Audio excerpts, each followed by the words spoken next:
शौक। शीतल अपनी बहू राधिका के साथ पड़ोस में चल रहे संध्या संगीत में गई तो मौजूद महिलाएं उनकी बहू राधिका से गाना गाने की फरमाइश करने लगी। राधिका ने गाने के लिए नानुकुस की तो शीतल जी बोली, गा दो बहू, सधा हुआ गला है तुम्हारा, इसीलिए सब तुम्हें सुनना चाहते हैं। माँ जी, दरअसल बहुत समय से गाने नहीं गाए तो गाने का अभ्यास छूट सा गया है। राधिका की इस बात को बहाना मानकर अन्य बुजुर्ग महिला बोली, अब ज्यादा नखरे ना करो बहुरिया, पनवारी कभी पान बनाना भूलता है भला। सबके कहने पर राधिका ने गला साफ करते हुए गाना गा तो दिया, लेकिन शीतल जी अपनी बहू के इस तरह गाने से संतुष्ट नहीं हुए। आज वाकई में राधिका के स्वर डगमगा गए थे। उसकी वह सधी हुई आवाज जैसे कहीं खो सी गई थी। शीतल जी उदास मन से वहां से आ गई। उस रोज तो वे राधिका से कुछ नहीं बोली, लेकिन दूसरी सुबह जब राधिका उठी तो वे उसे एक गिलास गर्म पानी का देती हुई बोली, यह लो, पी लो और आज से रोज सुबह गर्म पानी पिया करो, इससे तुम्हारा गला साफ रहेगा। आश्चर्य से अपनी सास की ओर देखती हुई राधिका बोली, माँ जी, लेकिन मेरा गला तो एकदम ठीक है। नहीं, अगर ठीक होता तो कल तुम्हारे स्वर लड़खड़ाते नहीं। आई एम सॉरी माँ जी, कल मैं आपकी उम्मीदों पर खरी नहीं उतर पाई। राधिका ने उदास स्वर में कहा तो शीतल जी मुस्कुराती हुई बोली, मेरी उम्मीदों को छोड़ो और अपने बारे में सोचो।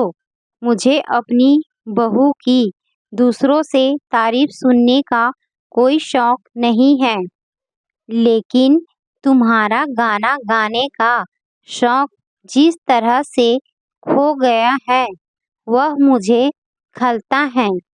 यह कहते हुए शीतल जी ने राधिका के कंधों पर हाथ रखा तो शीतल उदास होकर बोली, माँ जी, हम महिलाओं के शौक का क्या है, एक उम्र के बाद तो उन्हें छोड़ना ही पड़ता है। नहीं बहू, पहले की महिलाओं के छूटते होंगे शौक, लेकिन अब की महिलाओं के शौक नहीं छूटने चाहिए। अब बहू बेटियों के शौक छूटे तो हम जैसी नई सोच वाली माँओं और सासू माँओं के होने का फायदा ही क्या। मेरे होते हुए तुम अपना यह शौक नहीं छोड़ोगी। तुम पहले अक्सर कुछ ना कुछ गुनगुनाती रहती थी। जब मेरे बेटे से शादी करके हमारे यहाँ आई थी तब कितना मधुर और सधा हुआ गाती थी। पहले तो तुम अभ्यास भी किया करती थी, लेकिन अब घर परिवार की सारी जिम्मेदारियों के बीच तुम सब भूल गई। माँ जी, अब यह सब भी तो जरूरी है ना। वैसे भी ऐसे शौक को पाल कर क्या करूँगी मैं।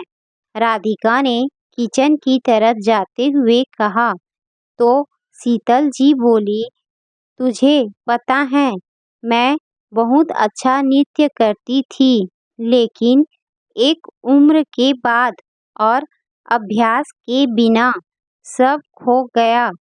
आज जब भी किसी को नाचते हुए देखती हूँ तो बहुत अफसोस होता है कि मेरी कला क्यों खो गई। शौक व्यक्ति की आत्मा होते हैं, उन्हें जीवंत रखना अपनी आत्मा को जीवंत रखने जैसा है।